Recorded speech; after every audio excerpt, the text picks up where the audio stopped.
Good morning बच्चों। देखिए ये अलजेब्रा का एक क्वेश्चन जो मैंने कल दिया था।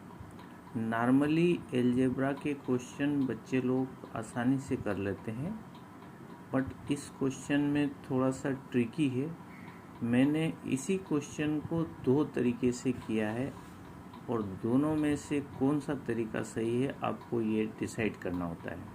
सो यहाँ पे आप वाच कर सकते हैं 2 और √3, ये दोनों एक √-3 ये दोनों जो है एक दूसरे के मल्टीप्लिकेशन में है और ब्रैकेट में है। और अगेन इंटू -4 इंटू √12। सो इस टाइप के क्वेश्चन हम कैसे करेंगे, उसके लिए सबसे पहले ये चारों संख्याएं मल्टीप्लिकेशन में है, बट आप वाच करेंगे कि यहाँ पर ब्रैकेट लगा हुआ है। सो अकॉर्डिंग टू पेमदास या बोर्डमास हमको ब्रैकेट पहले सॉल्व करना होता है। सो आइए हम देखते हैं कि इसको कैसे किया जा सकता है। सबसे पहले हम डिस्कस करेंगे अंडर रूट के अंदर कोई संख्या है, सिंपली 25 है मान लीजिए √25, तो उसको आप 5 लिख देंगे। √49 मीन्स 7। लेकिन अगर कोई नेगेटिव क्वांटिटी है अंडर रूट के अंदर, तो उसे कैसे सॉल्व करेंगे। मान लीजिए यही 25 जो है नेगेटिव वाला है, तो -25 अगर आपके पास है तो उसे आप कैसे सॉल्व करेंगे। तो उसको सॉल्व करने का तरीका ये है कि -1 इंटू 25 लिख लीजिए और -1 को आप i² मान लीजिए। तो i² इक्वल टू -1 ये माना हमने। तो देखिए i² इसलिए माना कि i² का स्क्वायर रूट लेंगे तो i बाहर निकल जाएगा और 25 का 5 बाहर निकल जाएगा। सो जब माइनस वाली क्वांटिटी अंडर रूट के अंदर हो तो आपको ऑलवेज इसी प्रोसेस को फॉलो करना है। तो इसका एलसीएम, इसका जो सॉल्यूशन होगा 5i होगा। अब आते हैं सवाल पर। तो ये सही तरीका है और ये गलत तरीका है। देखने में दोनों तरीके सही लगते हैं, कैसे मैं बताऊंगा। देखिए फिलहाल सही वाला तरीका फॉलो करते हैं। 2 इंटू √-3 ब्रैकेट क्लोज इंटू -4 √-12 और ब्रैकेट क्लोज। अब हमने क्या किया, ये दोनों क्वांटिटी गुणा में है, मल्टीप्लिकेशन में है, सो इसका मल्टीप्लिकेशन कर लिया। ठीक है।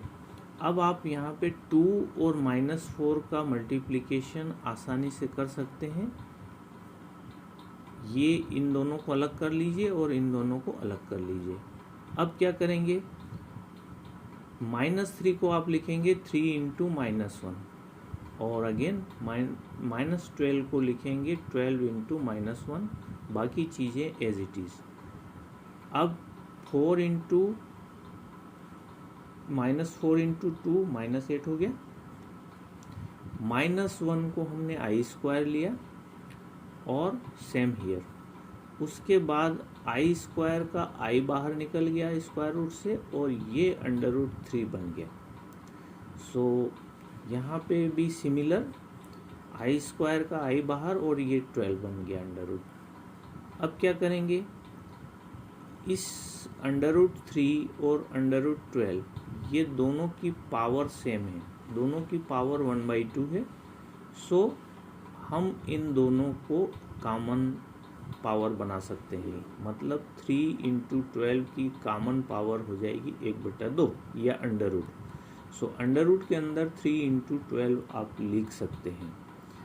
सो ये हो गया 36 और 36 का 6 बाहर निकलेगा, तो जो क्वांटिटी आएगी वो -48 और इंटू i²।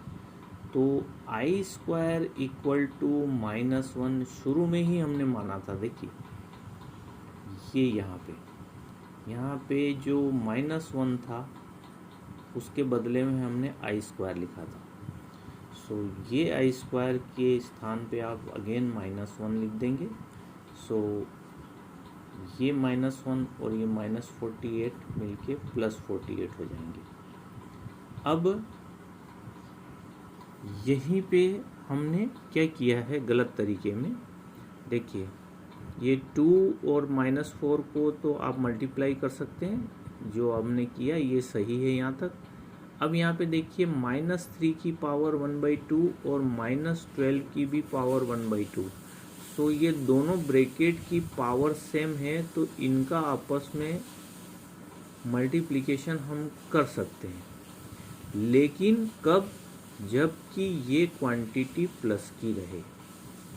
जब ये माइनस की क्वांटिटी रहे तो आप इसी प्रोसेस को फॉलो करिए, जो -1 इंटू 3 या -1 इंटू 12, यहाँ पे आई स्क्वायर लिखिए। सो ये सही तरीका है और ये गलत तरीका है। सो आप लोग आगे भी ध्यान रखिए। तो ये जो हमारा जो फार्मूला होता है a की पावर m इंटू b की पावर m, इसको हम लिख सकते हैं a इंटू बी और दोनों की कॉमन पावर m।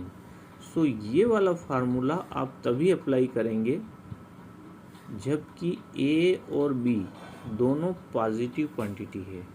तो यहाँ पे जो ये फार्मूला हम अप्लाई नहीं करेंगे, क्योंकि यहाँ पे अंदर में नेगेटिव क्वांटिटी है।